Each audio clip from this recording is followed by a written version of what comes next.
Hello, everybody, and welcome to today's very special webinar. And I know I say that all the time, but I feel like they just keep getting better and better. And super appreciative of our webinar panelists today. We have an all-star cast. The title, so last one we had when we got together last year, which was December, was finishing the year strong. And so we just took a big leap of faith to have starting the year even stronger. We have amazing panels. I'm going to give about 30 seconds for folks to file in, and then we'll get the show started.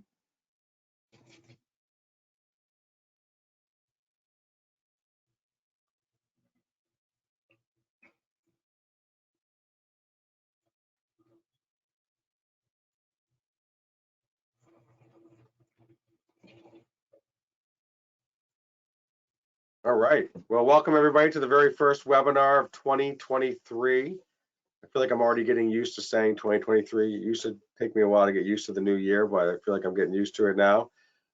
Before we bring in our panelists, I want to introduce the CEO of Transfinder, Antonio Civitella. Tony, how are you? I'm doing fine. Can you hear me okay? Hey, you sound great. All right. Wow. All-star. My goodness. Definitely. So it is 2023. You know, Rick, used to many times always, especially writing letters. Remember those days you used to actually send out letters and you would put your date on it, then sign it at the bottom, fold it, put an envelope, sticker, right? Remember those days? Sure. Well, it took me a while to realize, oh no, it's the wrong year. But now I don't remember the last time I actually did an actual letter that way. So those are always things about. So usually would say Happy New Year, but it's like I feel like we're way too far into the month already to say Happy New Year. But I'm just saying once, because there's been many of you I've not seen you yet in 2023. So Happy New Year. But that's it. I won't say it again this entire rest of the year. So speaking of today's panel, wow, this is an all-star team. Starting the year even stronger. I can tell you that year at Transfinder, we are definitely at a very strong start. This is our 35th year anniversary for in this market, so it's super excited. And yeah, Rick, all-star. It's got to be worth the admission price here, right? I mean, are we charging a lot of money for all these people? It is free. It is a free charge, no charge. All right, good. Well, good. Well, it's a good way to start the year. Got a tons of insight from these national leaders in the school transportation arena. I'm excited to hear what their priorities are in 23. Just some housekeeping. All these webinars are always recorded. You can see them off transfinder.com, our YouTube channel. And by the way, our YouTube channel is definitely getting bigger and bigger every single day. So there's so much information out there about us, about our products, but really about the industry. So please get on there. This is going to be a little interactive. I'm sure we're going to have tons of questions. There's areas in there to make some suggestions, whether it's questions for today or even future stuff. So please let us know. And Rick, you're always looking for people to participate. I'm sure you are. So yes, if you want to participate in future webinars, hit us up. Say, hey, this is why I want to participate. Or you keep forgetting me. Get me on the next time. So we'll figure that out, right? So listen, Rick, you have a lot of people are ready and willing to hear what these amazing panelists are going to say today. So I love, can't wait. So Rick, Transfinder Director of Public Relations, he's everywhere, right? Every day we have different things change. A lot going on. So it's quiet. Very fast paced. So Rick, let's get rocking. Thanks so much, Tony. Yeah, we're really excited. By the way, to Tony's end too, one thing I'd like to also mention is if you have a topic that you'd like covered as well, not only that you want to be on a webinar, but maybe you have a passion, that's great. And if there's a topic that you feel like you haven't heard enough about or we haven't touched on at all, please shoot us a note and I'll give you the email at the end of this webinar where you can send that to. All right, cool. So to our panelists, when you hear your name called, please pop on screen. Bill Andexler, he's with Akron Public Schools. Bill, thanks so much for joining us. before I forget, I'm gonna mention Tammy right now. Tammy McKinley. She's with Redmond, Oregon Schools, and she's with us via phone. So you're not gonna see her, but you can hear her. And so Tammy is gonna speak up, and I'm gonna make sure I include her. But Tammy, we're so glad that you could join us. So Tammy, you're on, correct? Yes, I'm here. Glad All to be right. here. Thank you. So good to have you. We have Tony Corpin, the publisher of School Transportation News, and one of the most energetic people I know, because it comes with the name Tony, in sunny California. How are Hey you? guys, glad to be here. We have Kurt Mackison with NSTA, National School Transportation Association Executive Director. Hey, Kurt, how are you? Very good, Rick, and thanks for having me. Absolutely, we're honored. We have Molly McGee Hewitt. She is the new Executive Director, CEO of National Association of Pupil Transportation, NAPT. Hello, Molly. Hello, thanks for including us. Excited to be with this group. Absolutely. It's going to be a good one. It's going to go by fast, I think, Molly. And last but not least, Rana Weber, National Association of State Directors of Pupil Transportation Services, also known as NASDIPS. Is that correct, Rana? It is correct. Thanks for having us as well. I'm so glad. We had a nice dry run yesterday, covered a lot of topics. And actually, I'm going to start before we get into the meat and potatoes. Rana talked a little bit yesterday about how she is very much I'm using your wording here, a paper girl. Is that how you said it? Yeah, Yesterday? You like your paper calendar, correct? I do. I mean, I operate digitally, of course, through Outlook, as most everybody else does too. But, when you start the year out, I really want to sit down with a hard copy paper calendar and lay it out. I'm visual, so it's easier for me if I can see it. I think Tammy is in league with you. Is that correct, Tammy? I think I remember reading that. Yeah, I kind of like that hard copy, at least to get started. I don't know, something about having it right in front of you and you can touch it and compare and yeah. And then you got Bill Andexler, who said he has like, how many different calendars do you have? And they're all digital with different coding. And Bill, you're mute. I can't hear you. Sorry. So while Bill gets that worked out, we're going to go to the poll. So Bridget, who's working the back end, thank you so much. Bridget, could you bring up our poll? And we just wanted to find out, hey, who do we have on with us today? Are you using mostly a digital? I mean, some people use both, so I get that. So you're going to have to make a decision. Tony's always pushing us to you got to pick one though, okay? So which one would you say you use the most in your scheduling? Do you use a digital calendar or a paper calendar? Take a couple seconds there, figure that out, pick your answer, and then Bridget, you want to give us those results when you feel like the voting is kind of coming down to an end here. Okay, they're still coming in. I'm at just slowed down, so I'm going to go ahead and close it. All right, Bill, you figured out your sound there? Bill? Can you hear me? Yes, perfect. So you can say give me your thoughts on digital calendars. Okay, give me 1 second. I got on something else over here. I'm sorry, is that better? That's good. Sound great. All right. I apologize, not on That's my all right. end. It doesn't sound great. Bridget, go ahead and give us those results. Okay, so 69% mostly use digital calendar, and 33% of our voters mostly use a paper calendar. Very good. And I'm going to ask Tony Corpin. Tony, that doesn't surprise you probably at all, does it? No, not at all. But it's you get a mix of people that love paper and love digital, and you know what? Unfortunately, they love both. So you got to give them everything, right? That's right. Which is exactly what STN does, right? You can get. See, I'm giving a plug for you here. You can get it digitally, and you can get it between your fingers if you want to be able to turn those pages. Yeah, I think a lot of times too, especially with paper versus digital, it's kind of the convenience of having it in your hand and referencing it quickly. The online portion is you got to kind of dig through maybe a million emails, or you got to try to find it on the internet, Google it, and there's a lot of places to try to look.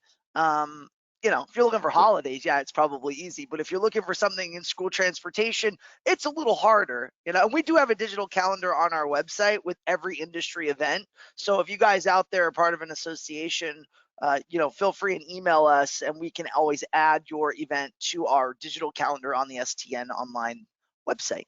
Awesome. Very good. All right, so I'm going to just open up for more of the focus of this whole thing is on starting the year even stronger.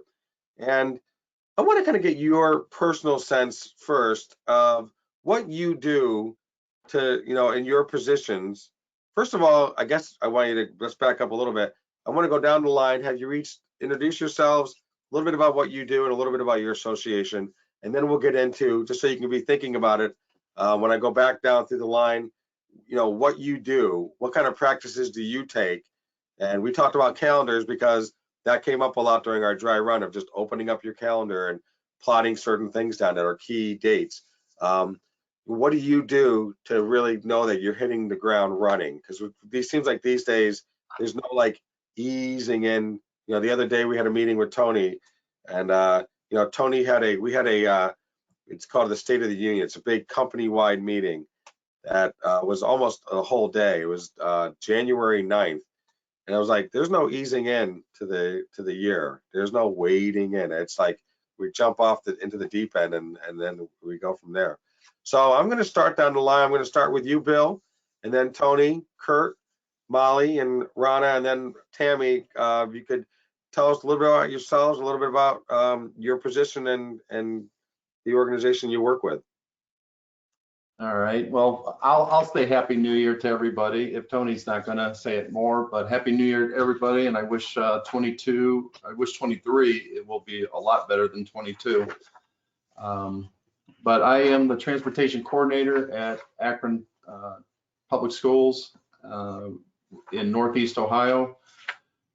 We have about 22,000 students that we service. We have about 80 to 100 school buildings, which gives us the challenge of the bell times with those. We run about 120 school buses, yellow school buses. We run about 130 independent contracted van drivers. We also use Metro for the public transportation. And we have about 280 to 300 staff that comes to my office area every day. Great. Thank you very much, Bill. Mr. Corpin. Yeah, so STN day to day, so we're putting about 20,000 print magazines out every month, about 40,000 digital, and we're getting about, I think we try to put up at least 2-3 stories fresh on the STN website daily in terms of news and things happening in the industry, special reports. So we have a large team of people that generates all the content and puts all that together. So that's really our main focus. And then also we've got 3 conferences, which many of you probably are aware of, one called STN Expo, one in Indianapolis, that's June, and then the other one in Reno, Nevada in July. And then we do one called Transporting Students with Disabilities and Special Needs. So if special needs is an area you focus in, it's a great content to kind of send people that want to kind of raise their game a little bit. So we do that one in November. So those are the 3 conferences we're focused in on, and that's the main things, right? And you also have a podcast that you started in the midst, just like we started this webinar series in the midst of COVID, really. You did the same thing. Tell me a little bit about like how much it's grown and what number are you at right now and what people can find out as well. Yeah, so podcasts are very popular, right? During the pandemic, we had a goal to launch a podcast. So we did that in March of 2020 called The School Transportation Nation, kind of a play on STN. And it's definitely grown through that time period, very consistent listenership, with a few thousand people that listen a month. So it's very exciting. We're a weekly episodic podcast. We've never missed one since 2020 of March. So I think there's 143 episodes, which the brand new episodes on the website. And you guys can go to stnpodcast.com or Apple Podcasts, Spotify, wherever you listen to pods, and that's where you can do it. And Transfinder is one of our amazing sponsors. Antonio Civitella took a chance and said, hey, yeah, let's do this, and has been there since the beginning, since the inception. Yeah.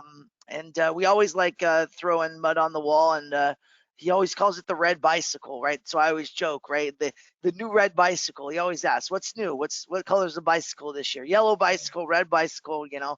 So we always discuss, you know, what's new and exciting. Kind of like what Molly said too. It's like you look at what are your goals? What are we going to create that's going to help the industry or give people things they need to address challenges and try to bring partners and fellowship and networking. And what does that look like if that's in a digital environment, a print environment, a multimedia environment like a podcast?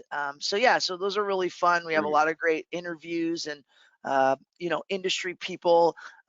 We have NSTA. We're working with them as well. Kurt and his team. They have the Bus Stop, which is a great podcast. So I always tune into his and we check that out. And so there's collaboration between many of us. I know we did a live podcast from NASDIPS when they had the NASDIPS show in DC. We had interviewed Mike Simmons, who was the president at the time. They dragged him out of retirement to come do NASDIP. So yeah, there's a lot of fellowship between the organizations. We haven't had Molly on yet because she's still new. She's getting her. No, I got the get. You know, they call that when you get like the person. I've wanted to Molly since she got named the executive director. So I feel like we got a scoop there. Great. Kurt Mackison, tell us a little bit about you. And besides being a baseball, I'd love to talk to you offline at some point about what all the trades that took place after the baseball season. I know you're a big baseball guy, but tell us a little bit about yourself and your organization. I am a big baseball guy, Rick, and I'm also, to your comment earlier, a big meat and potatoes fan. So we'll get into that meat and potatoes later. But Tony, thanks for the plug on the Bus Stop. I know we're planning in terms of collaboration on doing a kind of podcast around our midwinter meeting, which is next week. So, for folks who don't know, National School Transportation Association represents the private school bus operators around the country. And so we generally, do a lot of things that revolve around advocacy and communication. We do webinars, not as many, quite frankly, since we've done the podcast, because we think that people like the shorter bites of information from the podcast rather than sitting around for an hour webinar. This one excluded though, Rick, from that. But we still have webinars, just not as many as we did previously. So we wouldn't do one a month like we did, but they are sprinkled in our portfolio of activities. We started our podcast in August of 2019, so it was basically pre-pandemic, and then went through and was great communications tool during the throes of the pandemic, just to get information out to people, and we utilized it effectively in some of our advocacy asks, during that time. We also publish a monthly, internal newsletter that goes out to our membership, and we have live meetings. So we have our midwinter meeting coming up next week in San Diego, and then we'll be in Pittsburgh, Pennsylvania for our annual meeting and convention, and that's July 16th through 19th. And then lastly, but certainly not least, we have a pretty robust advocacy program. So we had a pretty successful year last year in terms of advocacy on Capitol Hill. I go back to one thing that we did in July of 2019. And what we did was we called it at that time a virtual bus-in. And essentially it was getting our members to write letters, emails essentially to members of Congress on an initiative.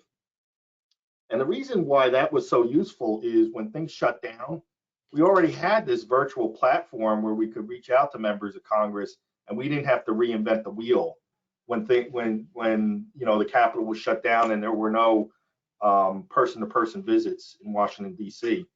So I always say, you know, what you do as an association are a lot of building blocks that may not seem like they make sense at a certain time, but could end up benefiting you and the association down the line, because I think we're all now accustomed to not expecting or not being able to clearly anticipate everything that's going to go on moving forward. And so, you know, like I said, so to the extent that you can plan and execute, you know, new things each year, that'll pay you back in spades, you know, at some point generally. That's great. Thanks so much, Kurt. Molly, welcome. Thank you. How's So, the job going so far? Before you tell me a little bit of this, how are you? You came in right around Thanksgiving time, is that correct? correct. I started November 15th.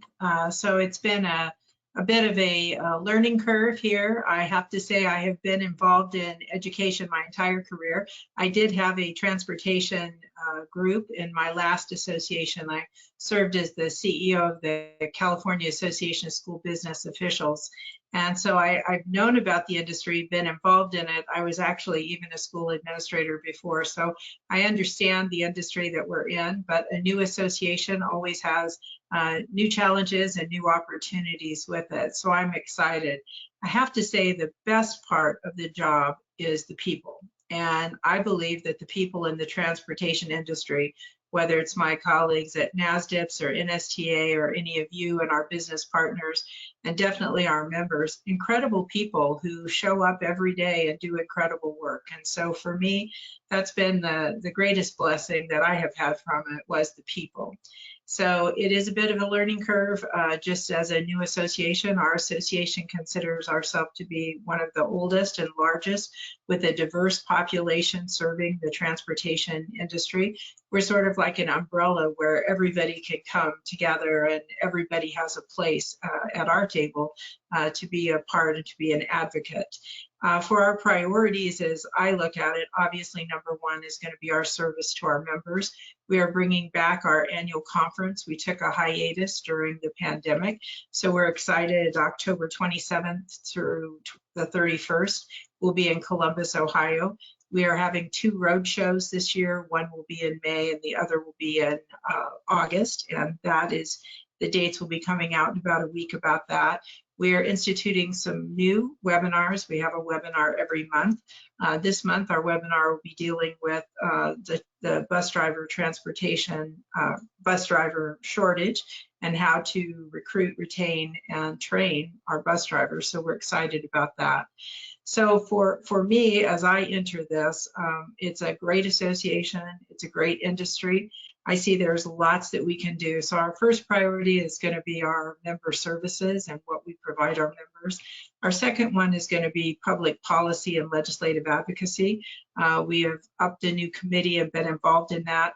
I was a lobbyist for a time in California, and I've done lobbying at the national level as well.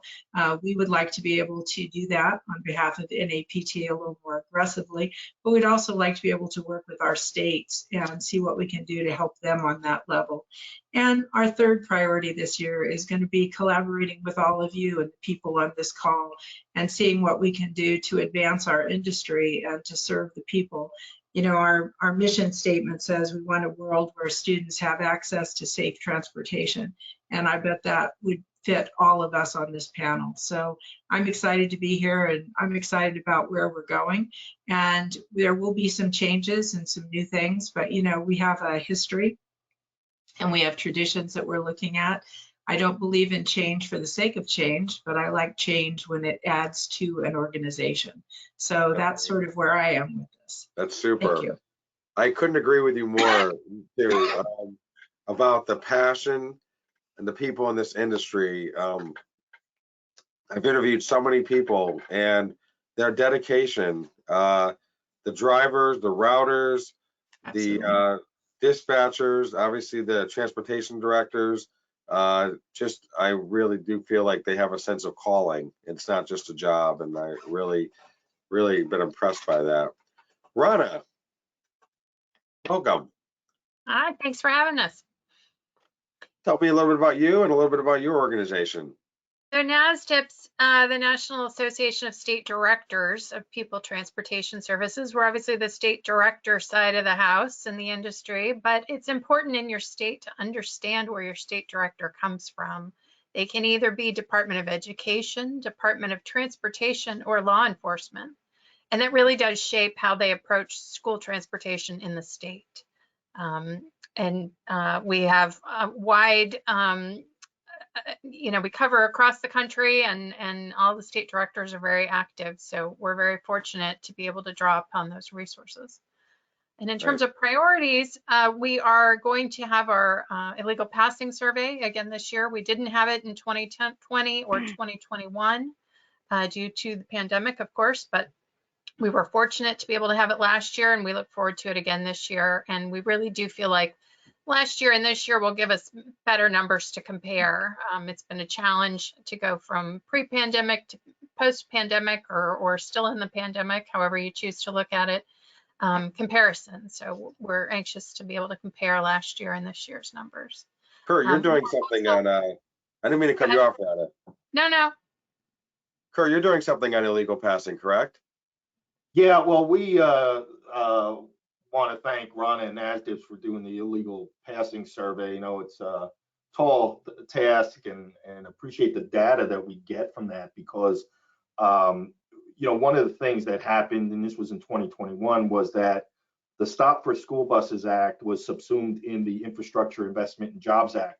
And so we're now looking to engage with National Highway Traffic Safety Administration to make sure that the provisions, in that law are being understood and addressed by the agency moving forward. So that's a review of the traffic laws in all 50 states. And then NHTSA did put out a campaign with some collateral material, but we think there's more to do in terms of a robust campaign. Rana will tell you, with the statistics, the illegal passing is an epidemic, and to the extent that we get a concerted educational campaign out there, similar to other things that NHTSA has done on other levels with drunk driving, say, is something that the agency and we need to do also as organizations and partners. We need to do as well. When you see the numbers, it's almost hard for me. I remember like New York State, even just looking at a state, and I don't remember the number off the top of my head, but it was like it was almost unfathomable. I'm like, really? That many people illegally pass a bus every day? So hopefully this will make a significant impact in changing that. Tammy, I'm gonna close you out with this, and then I have a quick rapid fire question for everybody, and then I really do want to get into some of the specifics. But Tammy, can you introduce yourself and your organization? Well, I'm Tammy, and I work with Redmond School District Transportation Department. We don't contract; it's our department, and we hire within all of our drivers. And my biggest thing is my biggest job is I'm the router. So to me, the whole thing here is what Transfinder's doing. So with the routing software, it is I find it to be a great software, and so my concerns mostly have to do every day with that software, and of course the safety of my bus stops and my students. We have about 600 square miles. That we're small. We're nothing compared to some of those bigger cities out there. We've only got about 30 routes right now, and about 60 staff. So I have a helper, but I mainly concentrate on the special needs routing, and yeah, that's kind of what I do. That's great. Well, thank you so much. Thank you. One of the things that we said offline was we got this nice mix of national leaders, and we have the local leaders at the school level. And so I feel free to, if you want to lobby somebody here, or you want to see if something that you're looking at on the national level resonates at the state level or at a very local level. This is a good opportunity to do that as well. So my rapid fire question real quick, I'm just going to go down the line. Now I'm going to start with Tammy, actually, so you can be ready for this, Tammy. And we'll work in the opposite direction on my screen. Is just one thing that you do at the start of a year, it could be the start of the school year too, because I know that's also like a beginning, a new year too, is the school year very, in many ways, is much more like a start of a year, but that you do, that's just your own approach to starting strong. And if, yeah, just we'll go real quickly on that. I'm going to start with you, Tammy, then Rana, Molly, Kurt, Tony, and then Bill close us up on that.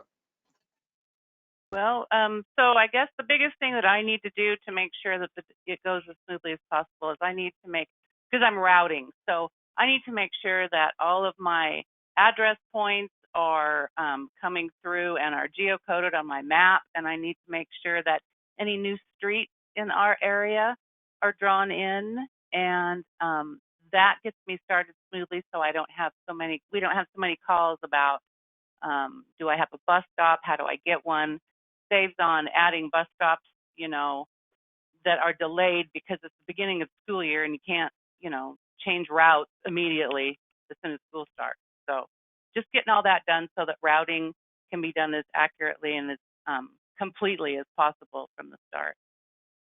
Very good. And Rana.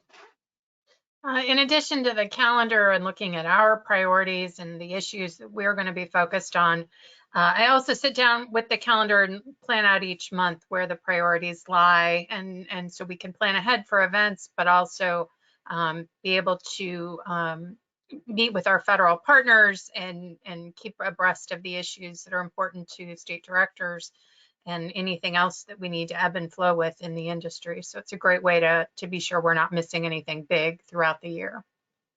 That's great. Thank you. Molly. One of my friends is a retired Methodist minister, and he always said you could tell a person's priorities by their date book and their checkbook. It's where you spend your time and it's where you spend your money. And I think that's really probably true for all of us, and even in our associations of alignment or even in school districts, that shows our priorities.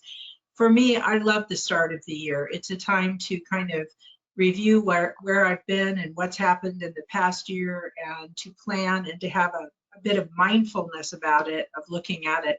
If you think about it, we are already into half of the first month of Q1. And so if we were going to wait for Q1 to do something, we're right in it. We need to make sure that we are up for it. And so one of the things I do is I create focus areas for the year, and then I also create sort of a master task list for me, or what are the most important things I want to accomplish this year. And then I look by quarter and at the whole year of trying to assess where I have the time and where I have the resources to get it done.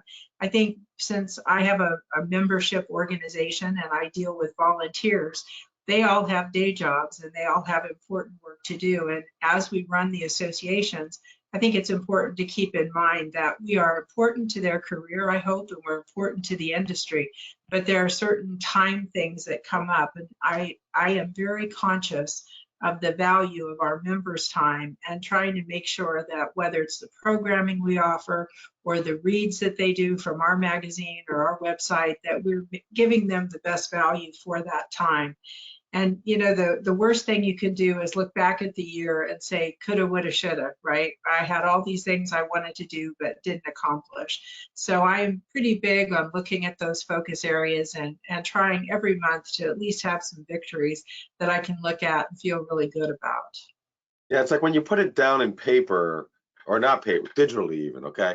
When you put it down and when you write it down, then you can look back at if you never write it down, you never really know, like, okay, did I hit all my objectives? It's like, you're also kind of holding yourself accountable. I think it's like, absolutely. The president puts out the State of the Union, or our president, Transfinder put out, say, these are the goals. These are the things we're going to do. And then you look back and say, okay, we got 8 out of 10 of those or whatever. So good. That's great, Molly. Kurt. Yeah, Rick, it's an interesting question, and I'm interested in hearing Tony's answer on this too, because I feel as if Tony Corpin, we operate, at least in association level, and I guess this is true of Rana and Molly as well, in a more continuous cycle. And so there is less emphasis on beginning of the new year. I would say that our pocket, at least at NSTA, for planning is more in August because it does encompass that back to school. Plus, it's right after our annual meeting and convention. So our cadence is probably a little different. Yeah, I mean, there is a reset, a natural reset at the end of the year and the beginning of a new year.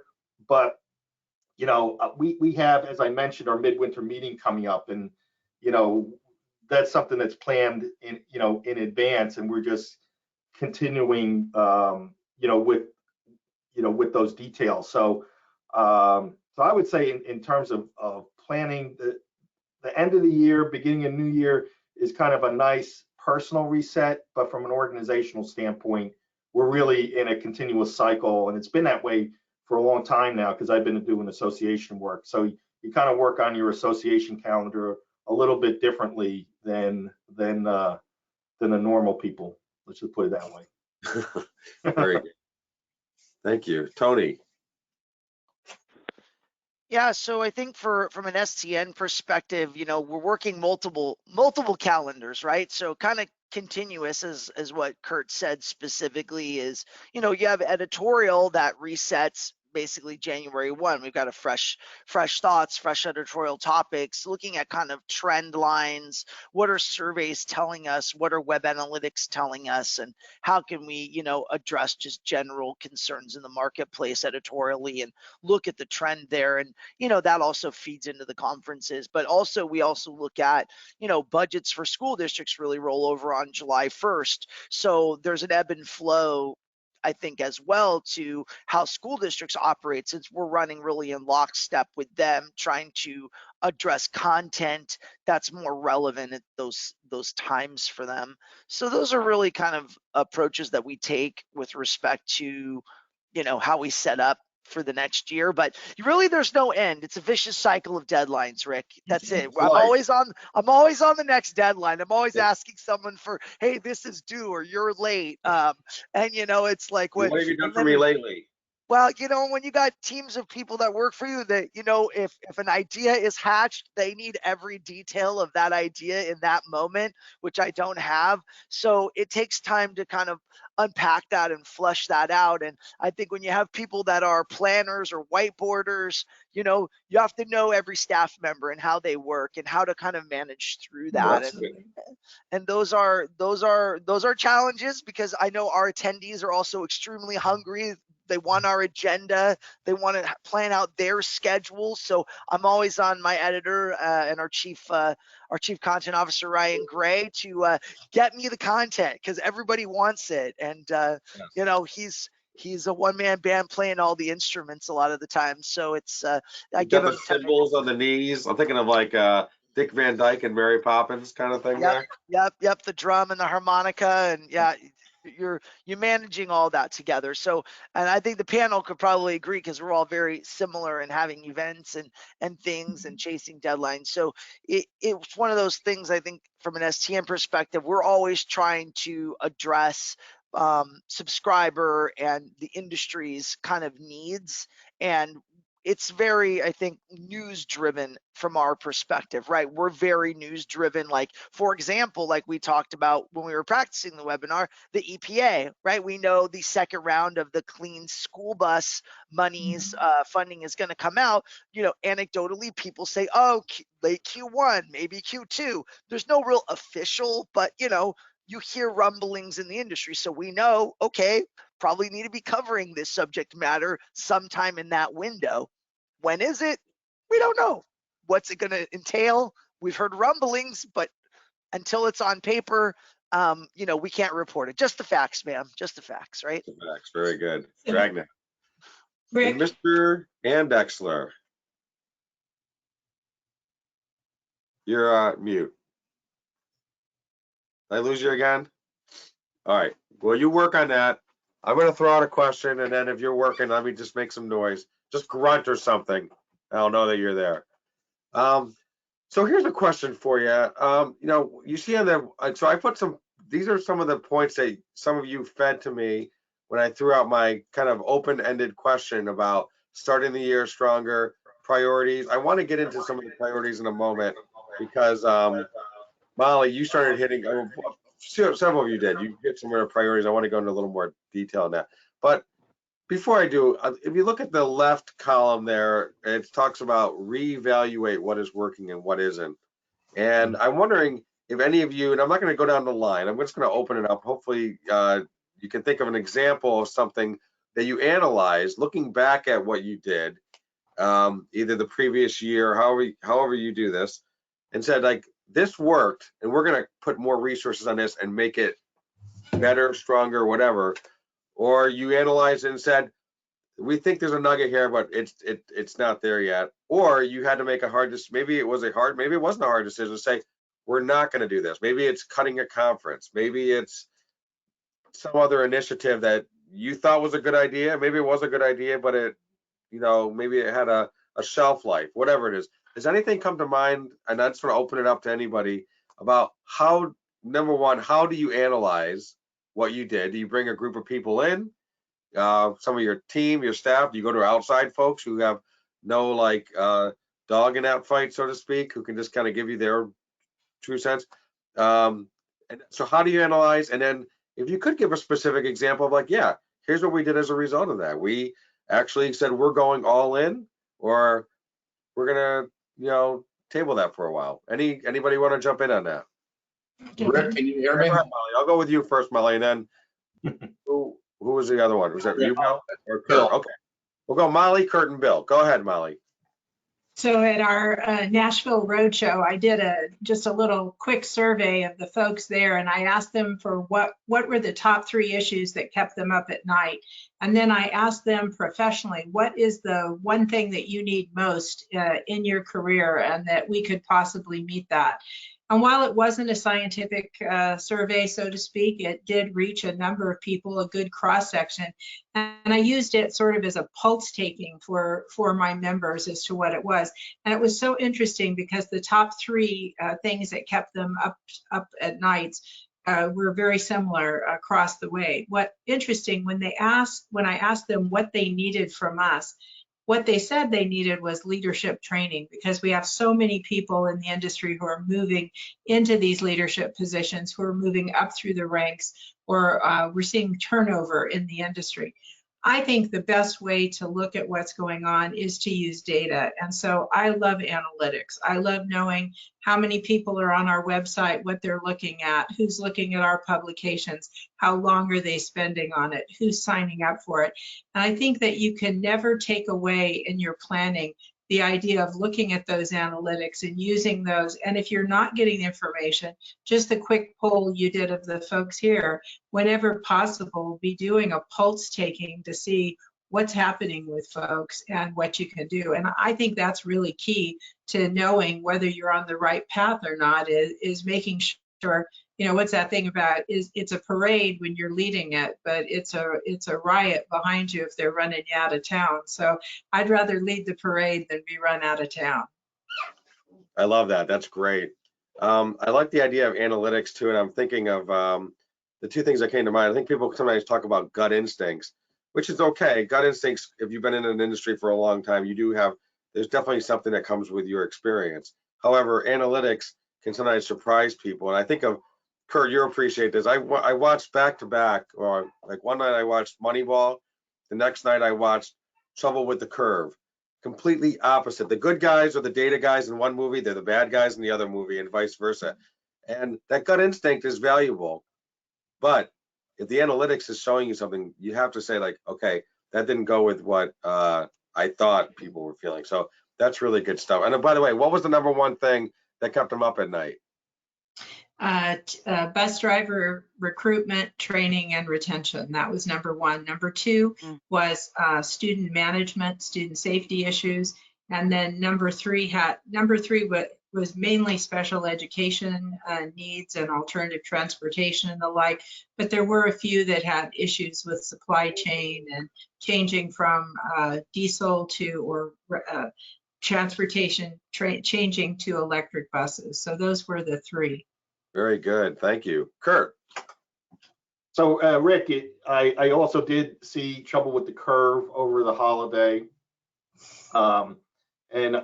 It's interesting. Once again, baseball is the change agent in transforming a lot of how we see things, because that is the age-old conundrum now, is do we over rely on analytics and have removed gut instinct from the decision-making process? I think there's room for both, quite honestly. And that's the way we approach it. When I started in the association world, we were all talking about 5-year strategic plans. And even that dynamic has changed, because last strategic plan that we did was 3 years in duration for that. So that dynamic has changed. Typically what has happened is you bring in somebody from outside the organization to facilitate and talk about, the issues. I call it, in the association world, I call this throwing the dead cat on the table, because we're dealing with it on a continual basis as association execs. Our members are dealing with it. Sometimes it's hard to throw the dead cat on the table, but it has to be done. In terms of the lifespan of an association. So we did a strategic plan a couple years ago. We are going to go back. We're actually partnering with Tony on his TSD meeting in November over at Frisco, Texas. So shout out to Tony. Looking forward to that partnership. And we're going to take a look. We're going to, obviously network with Tony and STN in their conference, but we're going to take a look at our strategic plan at that time, what's working, what's not working. So to your point of what are the things that are working or not working, off the top of my head, I would say it was visionary in scope. So a lot of things that the strategic plan envisioned, we were able to accomplish. But I've also am the one who said to you, Rick, that I'm looking at this year as the first real post-pandemic year, and so things are going to change, and we have to be ready for that. So in the old association world, where it was, kind of a 5-year cycle, we've now turned that into a 3-year cycle. I do think we have to find a balance between, when we were in the throes of the pandemic, we were all pedaling as fast as we can. We had issue upon issue that we were dealing with. And now we enter into this post-pandemic environment where we all still very much have challenges, but we see and we have to emphasize the planning aspect of our roles a little bit more than we were able to in the pandemic environment. So I utilize a 6-6-6 approach, and that's 6 days. That's a dangerous number, Not for me. It's 6 days, 6 weeks, and 6 months out, and just making sure on the continuous cycle that I'm doing that. So it's a regular cadence. I don't need a hard stop somewhere to say pick up that cycle. It's just a continuous cycle for me. And it gives you some flexibility. Correct. We have a thing called, I'm going to mess this up, I'm sure. Tony, are you on? It's with our development. We have these, oh my goodness, they're called something. I'm going to be in trouble now. But they're like 2-week, Tony, what are they called? Sprints. They're called sprints. Thank you. And what, it's like every 2 weeks, right, Tony? It's like every 2 weeks, and it's the same idea. It's about every 2 weeks. That's right. It's every 2 weeks. The whole idea of sprints is that when it's a massive plan, and usually they're not every 2 weeks. They're not 2 week schedule. It's typically 6 months.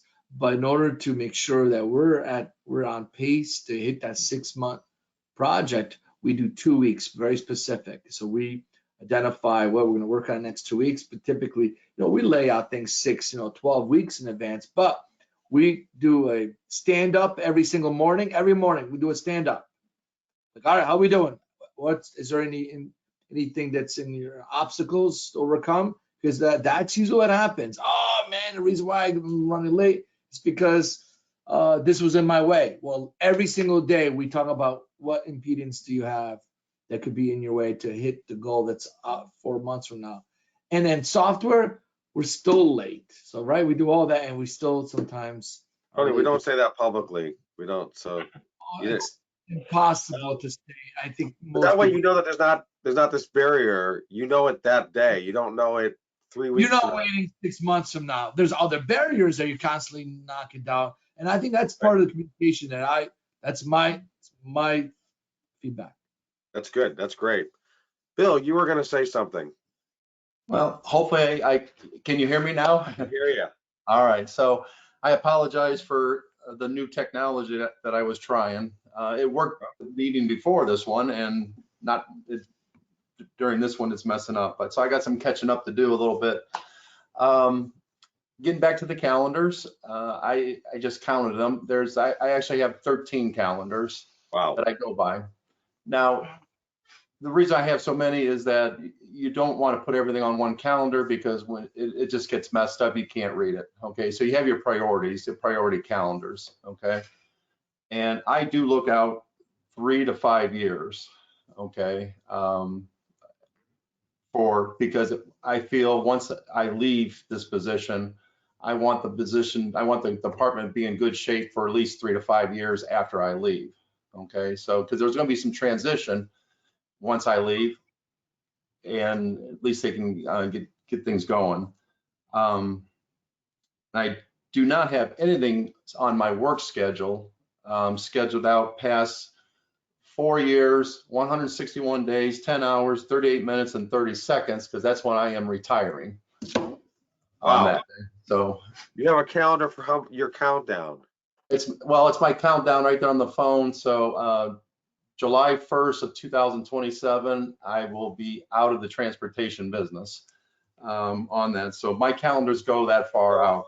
I hate to tell you, Bill, I mean, I could be wrong, but I know many a person who had Tony Corporate, I'm sure you can support me on this, who said that they were retiring, and then next thing you know, you find them somewhere else, because this is one of those industries, I think, that people tend to get hooked back in somehow. So, well, good you will find me someplace else, but I'll be on the Gulf, someplace down off of Florida, someplace. So all right, instead of Northeast Ohio.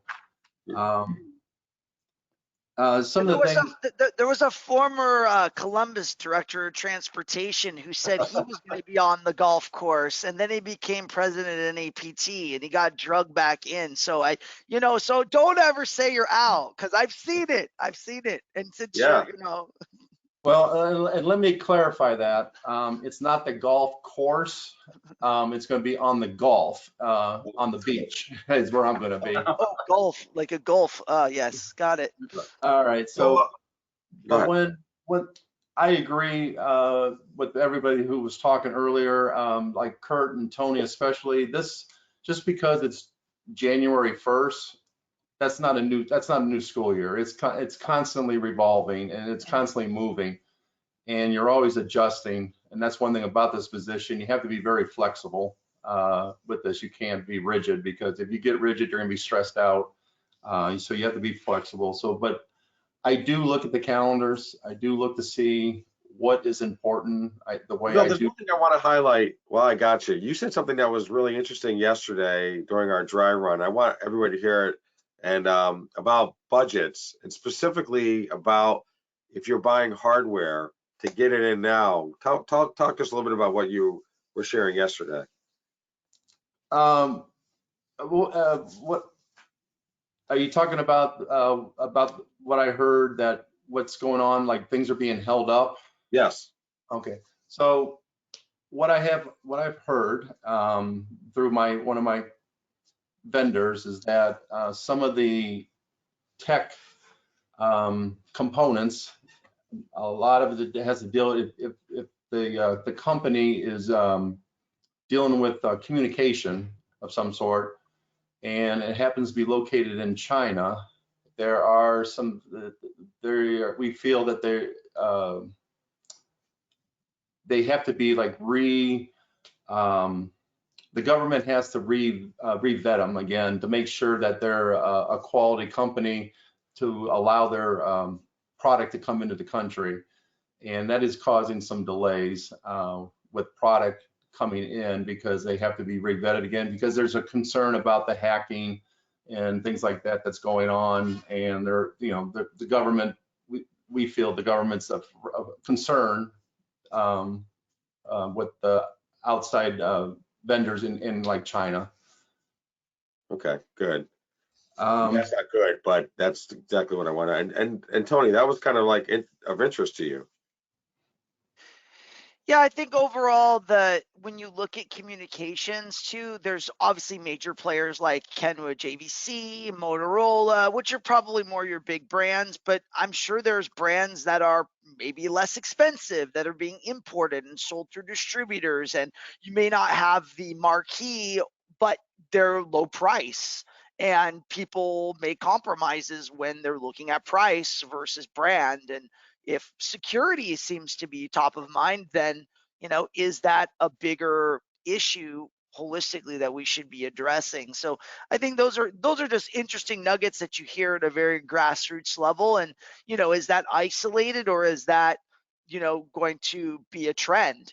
Now, we talked a little bit about it in our 2023 buyer's guide. We do a lot of industry trending on OEM data. The OEMs all report their manufacturing numbers to us, and we look at the trend, right? And so the trend we see, and many of you are probably feeling it, is obviously supply chain and the ability to order a vehicle and get it in a timely fashion. Because back in the day, school ends, you order your buses, they're delivered by school startup, and you're good to go. Well, that apple cart's been undone, right? So it's a situational thing. I think when we look at data and trends where now you see demand outstripping supply, and buses have 12-month, 24-month lead times where people are waiting, and the kids can't wait. The transportation still got to deliver on the promise to the families in their communities. So how do they get it done? And that's where we've seen like used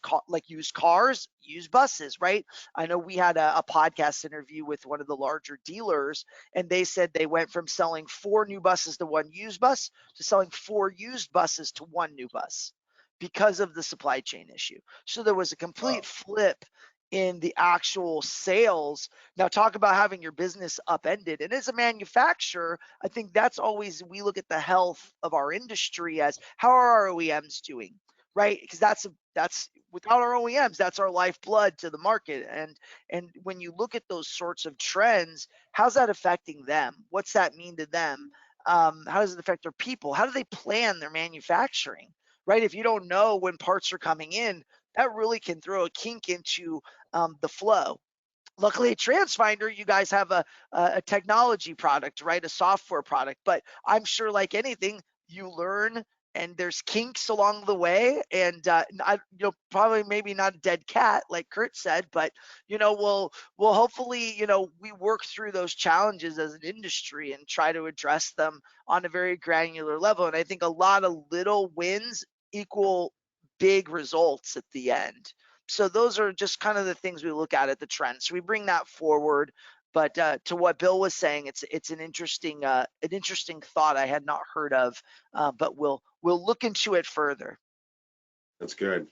Well, I can't believe we're already at the end here. So I want to, what I always do at the end of every one of these webinars is one of 2 things. You can either share a little bit about your number 1 priority. I know some of you have shared it, but if you want to go into a little more detail, number 1 priority for 2023, or a tip for how you've done your job to be the most effective you can to start the year strong.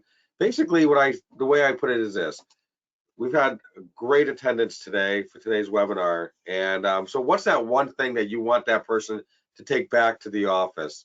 That one thing that they might share with a colleague or share with their superintendent or whatever. So your one takeaway could either be, again, top priority, or a tip that works for you to be effective. I'm going to start with Tammy, and then I'm going to go to Bill, Tony Corpin, Kurt, Molly, Rana, Molly. I don't see Molly on here anymore, and then Tony. So Tammy, kick us off here. One takeaway. Tammy, are you there? Okay, I'm going to go to Bill. Go ahead, Bill. Probably the one tip that I would give everybody is it's a tip that in the past, I've made mistakes. At one time, I always felt that I would never put all my eggs into one basket. Over the years, depending on what it is, I have changed my mind on that now, and I do feel putting all your eggs in one basket because, and we'll use like Transfinder as an example. At one time before, Transfinder supplied the software for us. We hosted it. We had another third-party GPS company, and we had something else, another company tied in. And then there's going to be hiccups somewhere along the line when you're walking. We had our own tech department here at our school, which is a very good tech department that we have here. But there's too many components, too many people were involved with it. So what I've done and what I've learned is I have put all my eggs into one basket. I put it in with Transfinder. They're hosting our software for us now. Of course, we did move up to the Plus. We're using the GPS again through Transfinder. So when there is an issue, there's a hiccup, there's only one phone call that I have to make. Oh, and I turn it over to them, and I can go on to what I need to do. This is a spontaneous comment, everybody. I was letting you know. I didn't know he was going to say that, but thank you very much, Bill. Tony calls it one back to pat, as opposed to some people in the industry say one throat to choke, which sounds a little violent. So I'd rather have one back to pat, and maybe, hey, by the way, can you fix something? But I'm going to still pat you on the back. All right, Tony Corcoran, take away. Ooh, big takeaway. I think it just really comes back to looking at data, looking at what the data is telling you, reading between the lines, making sure you leverage your resources and your partners. There's a lot of great people on this webinar, and it takes a village to put things together. You really got to count on your team, and I think those are probably my big takeaways, Rick. It's just count on your partners, count on your team. Very good. That's a great takeaway. Mr. Mackeson. Yeah, Rick. So I think there's an emphasis on communicating that we need to have. I mean, especially in the transportation world, we're all seeing examples of how people are not coexisting very well in the post-pandemic environment. So whether you're on the roadway and you see impatient or inappropriate drivers, and of course our drivers see that all the time. Basically, that we do a better job all together in communicating and, really finding an opportunity to create empathy within our communications. And once you walk a mile in somebody else's shoes, you learn a whole lot. And so I just think we need to do this. We need to, of course, working with school children, model behavior. Those children are not getting the behavior that they're seeing is not always appropriate from political leaders or sports leaders.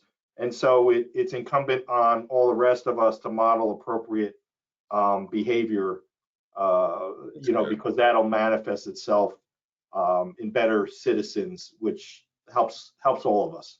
We shouldn't be surprised when kids act a certain way when they're seeing adults doing things at school board meetings or the way they do things. Yeah, so empathy is a great word too, Kurt. That's a really good word. Molly. I think after, I was a district administrator for several years, and one of the things I know is in school districts, there's always sort of a competition between which divisions get the most attention, the most money, the most resources. And for many years, for me, it was as if the instructional side of the house was the stronger side of the house, and the business side of the house, which included transportation and all the other services that support the instructional side of the house, got less resources, got less attention. And I've spent a lot of time thinking, why is that? And I understand that the classroom is the heart of a school district. but you can't have world-class organizations without a world-class infrastructure that supports them. So I guess my takeaway today is I want in our industry, and I especially want for my members, I want to help them to have the resources to have such a high level of leadership that when they go to the superintendent's cabinet or to the school board meeting and they present their information, they are seen as the top level executives and key decision makers and what I would call content experts that are really respected and their information is used. But we are part of a larger organization. And so no matter our passion for what we do, if we can't work within the system, we're not going to get as far as we need to do. And so my takeaway is we really need to work on that, making sure that our folks are prepared, have the data, and can play the leadership role that they need to play. That is great. That's excellent. Thank you so much. Rana. So my takeaway would be not to lose sight of the basics. You know, we've talked about looking ahead and planning and all of those things, which are fabulous. But if you've missed the basics or you've lost sight of them, then you know you're going to be on unsure footing to begin with. So you know, the communication that Kurt tapped upon and the empathy that others have hit on too, all those are so important and bleed into those basics. So you know, boiling down everything when you're starting to look ahead and being sure that you're getting everything right in terms of communications and in terms of your people and the relationships and all of those things are so critical. So that would be my takeaway.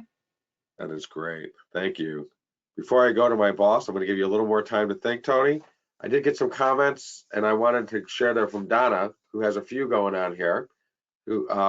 She said, what keeps her up at night? Safety scenarios are keeping me up at night. Preparedness for any school emergency that requires transportation quickly. So those are a couple comments, and I should give a plug for going to Plus, which is great, in 4 weeks. So congratulations, Donna. We're excited about that. So, Tony, take away. All right. I always have to say this is that something that I live by it. You never anticipate, but you got to be prepared for changes. This is where, you know, you can't think, oh, I'm going to just continue doing what I did last year. Maybe I'll improve a couple things and it's just going to automatically, you know, it's opposite of, you know, you can't do the same thing over and over again, expect different results. I actually have a little bit spin on it. You can't continue doing the same thing over and over again and expect the same results. I know it's a little bit the opposite, but you have to change things up. People are different. You're going to hire different people. They have different ideas. The environment changes. So there's no way you can do the same exact thing you did 22 and expect the exact same results. I know it's not insanity. I know I have a little twist to it, but you got to change things up and it's okay. That's why we have the friends. Make changes, adjust, and communicate why you're doing it.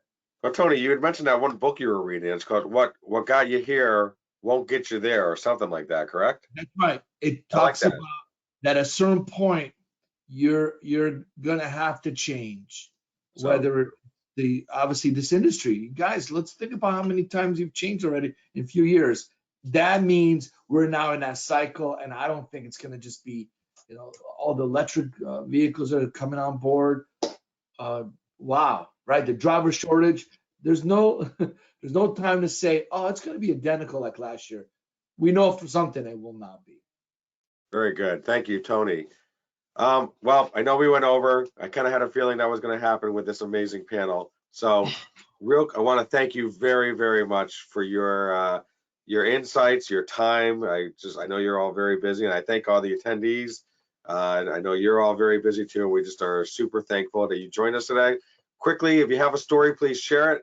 mystory@transfinder.com.